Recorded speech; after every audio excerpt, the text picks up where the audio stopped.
We remain steadfast in our commitment in delivering local news that matters. Stories that inspire.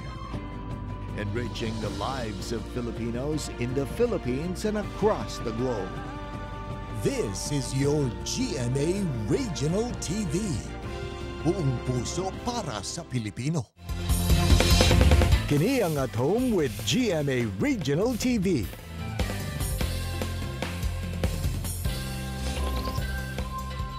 Mayong buntag, Southern Mindanao ug Caraga Region. Kini ang At Home with GMA Regional TV. Atod namo ang mga importanteng balitang lokal sa Northern ug Western Mindanao. Kini ang pinakahalapad nga pagbalita gikan sa South Central Mindanao. Aniya na mga unang balita.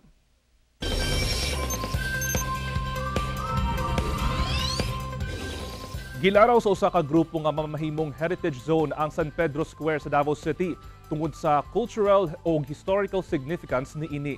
Ano ang report ni Jandy Esteban?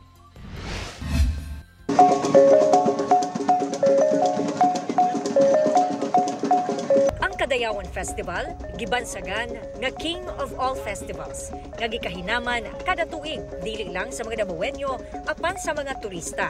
Kini usa ka selebrasyon sa abundang ani ug kultura. Ang San Pedro Square sa Davao City puno sa cultural treasure ug historical landmark. Ana dinhi ang pinakatiguang nga gambalay sa syudad, ang City Hall. San Pedro Cathedral ang pinakatiguang nga simbahan sa Davao City nga gitukod ni adtong 1847. Lakip na ang Osmeña Park. Kining akong gibarugan karon, mao kini ang Osmeña Park nga napuno ug napalibutan sa mga punuan sa kahoy. Usa sa mga paboritong tambayan ug kasuruyan sa mga Davaoenyo. Pero kabalo ba mo nga kaniadto usa kini sa mga settlement ni Dato Bago. Si Dato Bago ang usa sa mga bayani nga nakigbisog sa mga Espanyol niadtong 1800s kinsabot mosakop sa Davao City. Dinhi usab sa San Pedro ginapahigayon ang mga dagkong selebrasyon sa dakbayan. Gumikan sa cultural ug historical significance sa San Pedro Square, gilaraw sa Davao Historical Society nga ideklara kining Heritage Zone sa Davao City Council aron maprotektahan sa Republic Act 10066 kon National Cultural Heritage Act of 2009. For that area, we're proposing to declare it as a historical site. No, a zone, historical zone or heritage zone. So ibig sabihin po, protektahan natin 'yan.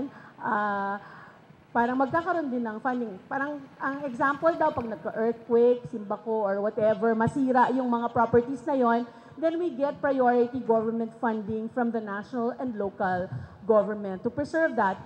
Sumala ni Councilor Al Ryan Alejandre ang chair sa Committee on Tourism ug spokesperson sa Kadayawan Executive Committee nga dako ang mamahimong positibong epekto niini sa turismo. Apan daghan ang kinahanglang ikonsidera ug ibalanse. Well, we will still come up with a committee hearing to consider all those things kay just to preserve the what you call this cultural value, and we need to balance everything of the economic and business somehow. Kay atong ginatanaw po diha ang credibility sa building kung pwede pa bagyod siya kay basig medyo weak na iyahang mga poste niya dili na pwede gamiton. By promoting this, yung heritage natin and yung awareness ng mga tao, yung cultural significance, kasi di ba kung punta kayo sa ibang lugar, kahit na isang bato lang yan, pero may kwento siya, nagiging attraction siya, pinupuntahan siya naman. So kailangan lang natin i-document yung mga kwento ng ating syudad, ng ating Davao at ating mga tao, para mas may significance yung ating mga pinupuntahan.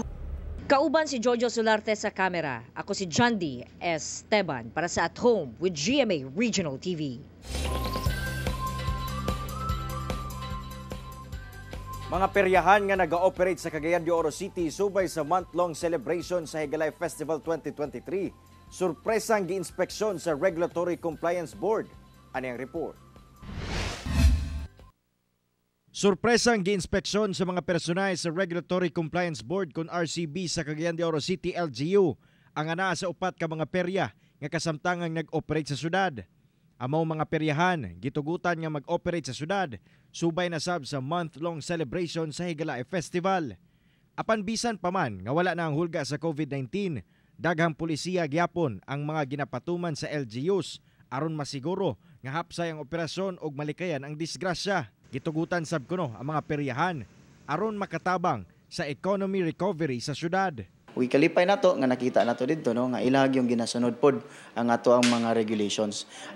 Yung diha nga ato yung gina-implementar is bag-o karon is ipa-separate na gyud nato ang katong naay mga lamesa or naay mga color games or any games or parlor games involving money. Usa sa ginastriktong ginabawal sa Cagayan de Oro City LGU ang pagpabawal sa mga minor de edad sa pagdula sa mga sugal.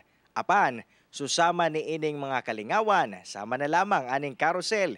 Pwede gayod kini para sa mga chikiting. Tanang klase sa kalingawan gawa sa sugal, gitugutan ang mga minor de edad. Sanglit, dagsa sab ang mga tao sa mga peryahan. Nakikoordinar na sab ang LGU ngadto sa Cagayan de Oro City Police Office aron mabantayan ang mga lugar. Ang atong seguridad atong bantayan mo sa nang isa nato no aside sa pag lingaw-lingaw pag-adtuan ning mga establishment, dili lang dito sa maong area ang atong bantayan atong seguridad. Of course, sa atong mga balay. Magpadayon kuno ang monitoring o mga sorpresang inspeksyon nga pagahimuon sa LGU aron masiguro ang pagsunod sa mga pulisiya. Kauban si Makoy Simpron sa kamera. Ako, si Cyril Chavez para sa At Home with GMA Regional TV. Nangandam na sab ang Davao City Overland Transport Terminal sa posibleng pagdagsa sa mga pasahero alang sa Kadayawan Festival 2023. Ani ang report. Naka-full alert na karon ang Davao City Overland Transport Terminal o DICOT alang sa selebrasyon sa Kadayawan Festival 2023. Anaa sa kapin 50,000 ka mga pasahero ang hinalauman sa tagdumala sa DICOT ug posibleng moabot sa kapin 1,000 ang ilang bus trips. Busa, nakikalayo na sa mga safety and security agency ang DICOT aron masiguro ang seguridad ug hapsay nga biyahe sa mga pasahero. Nagpabilin usab nga suspendido ang pagsakay sa mga bus stop. Mamahimo lang ang makasakay sa mga bus sa sulod mismo sa terminal. Ang ato ang pag-maintenance sa Davao DICOT Terminal when it comes to security implementation is always good na siya, sir. But pag ingani nga mga panahon nga we are expecting the influx of passengers, the more nato nga ginapahuot ang ato ang seguridad sa sulod sa terminal. Ginapay mang nuano sab sa buhatan sa DICOT ang mga pasahero nga dili ibilin ang ilang mga bagahe nga walay nagabantay. Ilawom sa Anti-Unattended Bag Ordinance. Ang mga musupak pwede pagmultahon og 200 pesos ngadto 5,000 pesos ug usa ka bulan nga pagkapriso. Ang ato ang mga stakeholders and even kaning mga tawo nga nakapalibot sa ato ang DICOT terminal is gi-orient na sila when it comes ato ang culture of security. So buot ipasabot once nga naa sila makita ilaha dayon nang isumbong sa atong mga main and uniform and problema pag maanhaan plus naa pag yung nga makasimot sa bagahe, there is a possibility that i-confiscate ni sa ato ang mga kapulisan, no? Nagapadayon usab ang hugot nga pagbantay sa Task Force Davao sa mga entry ug exit point sa Davao City. Pahimangno sa Task Force Davao sa mga biyahero nga likayan ang pagdala og mga deadly weapon sama sa kutsilyo, pusil ug uban pa nga hugot nga gibawal. Kauban si Mel Colmenares sa kamera. Ako si Kent Abrigana para sa At Home with GMA Regional TV. Pipila ka mga kan-anan sa El Salvador City, Misamis Oriental apektado na sa padayong pagsaka sa presyo sa bugas. Ang detalye sa report ni James Paulo Yap. Sulod sa tulo ka semana, halos 15 pesos na ang gisaka sa presyo sa bugas sa merkado sa El Salvador City. Bisan ang pipila ka negosyante og bugas ang nabalaka na sa pagsigi og saka sa presyo. Kun kaniadto, aduna pa siya matinda nga tag 44 ang kilo sa bugas. Karon 54 na ang pinakabarato. Problema niya karon ang kanihit sa mga mamalitay tungod sa taas presyo. Labi ko suki dire nga kanang mga tagisag tag pulo-pulo lang ka kilo. Karon mahimo na lang 5. Then usay modugang na lang sa mais. Ana na lang daw nila. Wala gitay laing choice. Agwanta lang kita ani kay ako mga anak na di mapun mo kaon og mais. Pugos na lang gitag palit. Kay ako okay ra man ko nang mais. Mga bata lang gyud kay di mangaon. Ang negosyante og karinderya nga si Marvin Digal mialma na sab sa sobra kamahal sa presyo, makahurot kuno siya og 50 kilo sa bugas matag adlaw. Kun kaniadto, anaa lang sa 980 pesos ang matag 25 kilos nga sako sa bugas. Apan karon, anaa na kini sa 1,350 pesos. Busa ginapangitaan sab nila og pamaagi nga mahalin ang ilang baligyang kanon. Giles lang nato ang yang sir giminusan ba ang pero wala ta mag-increase. Kamo na lang mosabot sa sir nga mogamay kay mahal naman tanan karon. Wa may ni barato karon pros mansaka. Sa kabahin sa City Agriculture Office sa El Salvador City, may mahal kuno ang kumprada sa retailer sa ilang supplier, hinungdan nga milihok sab ang presyo sa lokal nga merkado. Apan gipaniguro nila nga kanunay ang ilang monitoring sa presyo sa bugas. Ang amo alang gid is for monitoring lang. As per kana siyang kami ang magmando sa SRP, wala may power ana. Regulatory monitoring na gid ang amo. Kauban si Jaybert Pairat sa kamera. Ako si James Paulo Yap para sa At Home with GMA Regional TV. Gikabalakan sa usa ka universidad sa Zamboanga City ang pagtow sa Task Force Ordinance sa kapingatos ka mga motor sa mga estudyante dapit sa maong tunghaan. Apan sumala sa lokal nga kagamhanan, ginabawal gayud ang pagpark sa city roads. Tungod niini, nanawagan ang universidad nga hatagan og konsiderasyon ang mga estudyante. Ang detalye sa report ni Krisa Dapitan. Naglaray kining gatusan ka mga motorsiklo at bang sa Western Mindanao State University sa Zamboanga City. Gipanag-iyahan kini sa mga estudyante sa maong universidad. Mao na kini ang gihimo nila nga parking space tungod giabandona na matud pa kini nga lugar ug wala na espasyo alang sa parking sulod sa eskwelahan. Sa halos 20,000 ka mga estudyante sa universidad, ubay-ubay gayud ang gagamit og motor padulong sa maong tunghaan. Apan ning bag-uhay lang, adunay mikatag nga post sa social media nga adunay mga personahe sa Task Force Ordinance ang nagapangtow og mga motor. Kini naghatag og kabalakas sa tagdumala sa universidad tungod aduna matud pay mga mireklamo nga ginikanan lakip mga estudyante. A mother came to me and even called me that they paid 1,100 for that. So for 1,100 every time that the motorcycles will be towed, that's a great, financial burden on the part of the parents. Grabe din, tow agad. Di ba pwede like warning or like bigyan ng space saan kami pwede mag-park. Additional naman gastos for i-untow, kunin ulit ang motor. So, or worse if namin alam na nato pala motor namin tapos nasa klase kami. Apan sumala sa City Administrator's Office, ginabawal gayud ang pagpark sa city roads ubos sa City Ordinance 601. Dugang paniini, iubos matud pa sa renovation ang maong lugar kung diin butangan og pulo ka kantins alang sa mga estudyante. Bawal mag-park. That 601, City Ordinance 601 was passed by the City Council in compliance with the directive of then President Duterte through a memo circular issued by the DILG. You just follow the law. Pag sinabi don't park, do not park. May koordinar na matud pang universidad sa City Council, lakip kapulisan, aron tabangan sila nga makakita og lugar kung asa pwede magpark ang mga estudyante. Apan mintras wala pay lugar og wala pagisugdan ang renovation, hangyo nila. Please help us find solutions to the problem. Once mag-start na doon ang renovation, evacuate na namin yung area, but please stop muna yung towing. I want the city government to look into this problem. Tulungan niyo muna kami. Kauban si Alta Rosales sa kamera. Ako si Krisa Dapitan para sa At Home with GMA Regional TV. Duha ka lalaki nga sakay sa motorsiklo gipamusil sa wala pa mailang sospek sa Balingasag, Misamis Oriental. Usa sa mga biktima ang patay samtang usa samdan. Ang detalye sa report ni James Paulo Yap. Sakay sa ilang motorsiklo si Jason Atias ug Alan Valmoria. Diyang gipaulanan kini og bala sa Sitio Barbara, Barangay Baliwagan, Balingasag, Misamis Oriental, alas 8 Sabado sa buntag. Sumala sa kapulisan nga riding in tandem ang mga sospek sa krimen.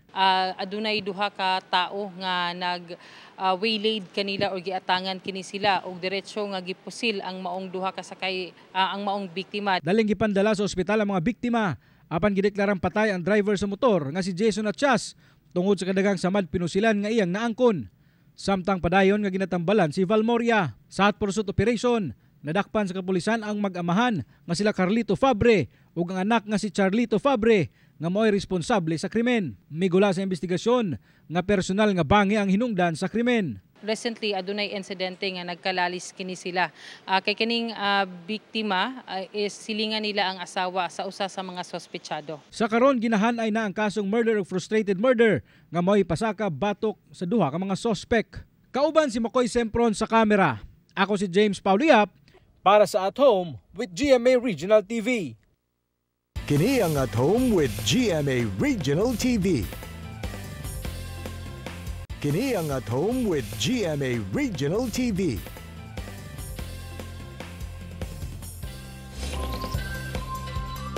Mga kapuso, a few days to go na lang abli klase na. I'm sure nagadaginot na sabang ato mga mami sa pagpamalit og mga school supplies tungod sa kamahalon sa presyo ni ini. Busa karong buntag mga kapuso atong makauban ang pipila ka mga momshies aron tudluan kita sa pag-reuse sa old school supplies labi na nga adunay pagtaas sa presyo ni ini. Ato kanang masaksihan kauban si Krisa Dapitan nga live karon dinha sa Zamboanga City. Krisa?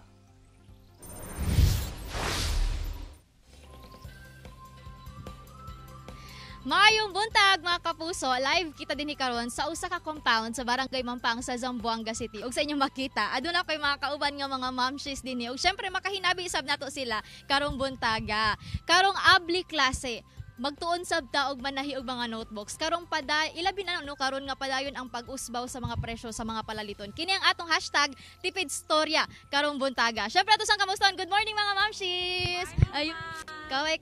Ayun. So karon no makita ninyo mga kapuso, duha ra gayud ang atong kinahanglan nga materyales. Ang yarn ug ang atong reused nga mga notebooks. Sa inyo makita, aduna nay nagsugod na og panahi ug duna na gani nahuman na og pahumanay nagtahi. So katong mga gigamit nato nga reused nga mga notebooks, mao kini ang mga wa mahurot sa ilahang mga anak og sulat sa milabayng school year. So aron dili masayang atong gamiton pagbalik, di ba? Ug atong magamit pa silang mga anak this school year aron menos sab og gastos. So syempre mangutana ta karon sa isa ka mami dinhi.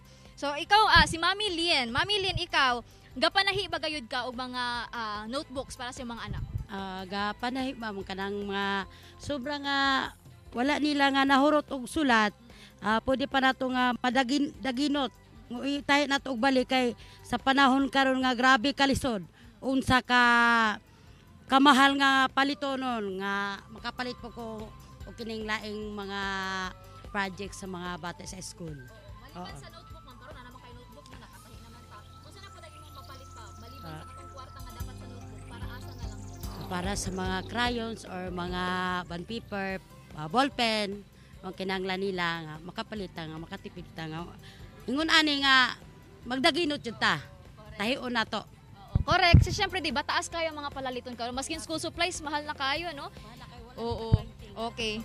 Tama. Kani si Ma'am Janalyn Sab, napokoy kauban si Ma'am Janalyn mga kapuso. Pangutan na po ta, maliban Ma'am Janalyn sa pagpanahi ba, unsa po ang imong ma-share nga, mga tipid hacks, nga pwede imong ginahimo, nga pwede nimong i-share sa itong mga kapuso? Para kumingo ma'am, na kada dia, syempre tentreto dog di eskwela mga bata, nisita kita man tipid para na eskwela. El di la kumida, el cosa el kumida na casa, pwede lang sila mambaon para hindi na sila pwede bolbe. Kay el pamasahe, tormento el sen, kasi syempre el tata, contraction worker, na weekly esweldo, na malisod kita to dog dia, sales sen, Mga kapusang, yang giingon no, kay sa bakano si Madam Janalyn, yang giingon kay imbes nga mag-uli pa yang anak, baunan na lang niya. O di ba hatagan na nila magbaon ma'am nga lunch para di na mauli diri, para dili na sila magpamasahe pa kay makatipid pa sila in a way, di ba? So ayun mga kapuso, nakahumanag yun sila. Actually nahumanag yun og tahi. So solved na ang notebook sa inyong mga anak. Solved na, aduna na masulatan ang ilang mga anak karong school year. So ako mga kapuso, believe gayud ko sa itong mga ginikanan. No? Ilabi na sa itong mga momshies kay maayo kayo sila maghimo og mga pamaagi ba. Maayo kayo sila, nagapaningkamot gayud sila og daginot. Karon no, kani nga pamaagi or kini nga attitude, pwede sa nato itudlo sa itong mga chikiting nga mahimong resourceful, magtuon og bagdaginot aron walay masayang nga mga butang nga pwede pa gayud nga gamiton. Ilabi na karon nga grabe kataas gayud ang atong mga palaliton. So katulang dagan kayong salamat mga momshies. Magpasalamat sa ta. Thank you kaayo. Back to studio! Daghang salamat, Krisa, og mayong buntag sa atong mga momshies diha. Kini ang At Home with GMA Regional TV.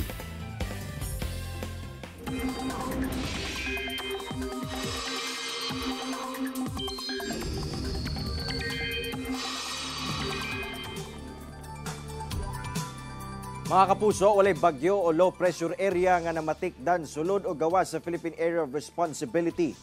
Sumala sa pag-asa, hanging habagat ang nakaapekto gyapon sa Southern Luzon, Visayas ug Mindanao.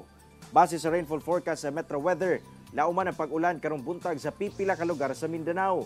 Magpadayon kini hangtod sa hapon ug mas halapad na ang apektado. Posible ang kusog nga ulan sa pipila ka lugar mao nga mag-igmat sa baha ug landslide.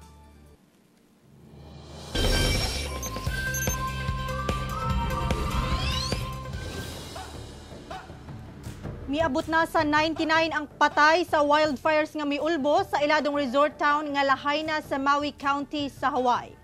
Pipila ka adlaw man ang nagdilaab nga kalayo sa wildfire sa iladong resort sa Lahaina, Maui County sa Hawaii. Padayon gihapon ang pagpakgang sa kabomberohan ug helicopter sa mga ginagmay nga kalayo. Sa tala sa otoridad, miabot na sa 96 ka tawo ang patay, human nakit-a na sa mga tagtungod ang patay nga lawas sa ilang kabanay nga na-missing. Ang maong insidente ang gikonsiderang pinakagrabe nga trahedya sa nasod. Gani nalabuan niini ang tsunami ni atong 1960 kung asa 61 ang patay, una nahimong US state ang Hawaii. 13 kapatayng lawas nga gipangsulod sa freezer ang napalgan sa pipila ka gambalay sa Veracruz State sa Mexico. Nadiskubrihan sa kapulisan ang 13 kapatayng lawas nga gisulod sa freezer sa pipila ka gambalay sa Veracruz State sa Mexico. Sumala sa kapulisan nga ana-ana sa ilang kustodiya ang unom ka sospek. Gibutyag ni Veracruz Attorney General Veronica Hernandez nga padayon ang ilang gipahigayong field ug laboratory test sa mga patayng lawas. Ang Veracruz ang oil-rich state sa Mexico Gulf Coast o gikontrol niini ang mga kriminal alang sa human ug drug trafficking. Sumala sa datos sa gobyerno nga anaa sa kapin 400 ka tawo ang gipangpatay sa Veracruz karong tuiga. Social media content creator o drag queen Pura Luca Vega gideklarang persona non grata sa syudad sa Cagayan de Oro.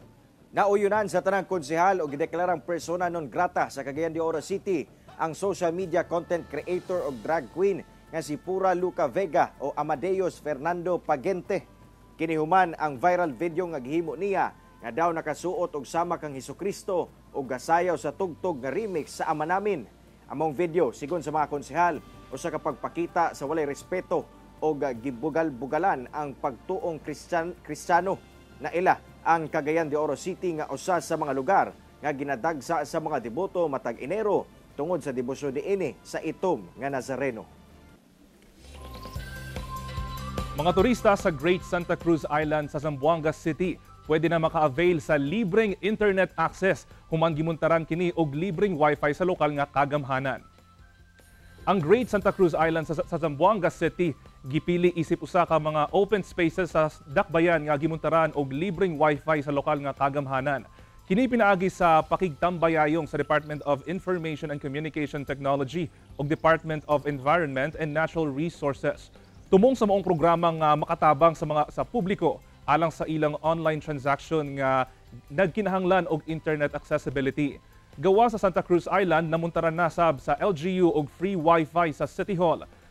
Paseo del Mar, lakip ang pipila ka mga island barangay sa dakbayan. Gilaraw sab sa LGU nga dugangan pa kini sa uban pang mga pampublikong lugar ug tourist sites sa dakbayan.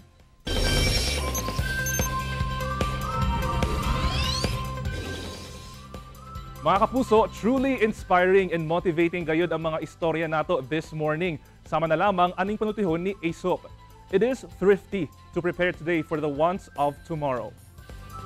Mao kadto ang mga ulahing balita sa Mindanao karong adlaw. Mamahimo ninyo kining makita pag-usab pinaagi sa pagbisita sa official website sa GMA Regional TV o bisitaha ang among official YouTube channel ug i-click ang subscribe button para sa pinakaulahing balita. Daghang salamat sa atong mga kapuso sa Mindanao nga nagalantaw kanamo ug sa atong mga kapuso abroad. Padayon lang sa pagtutok sa mga lokal nga balita matag adlaw tungod sa GMA Regional TV, Local News Matters. Kami sa At Home with GMA Regional TV, tibuok puwersa para sa mas dakong misyon ug mas lapad nga pagserbisyo sa nasod.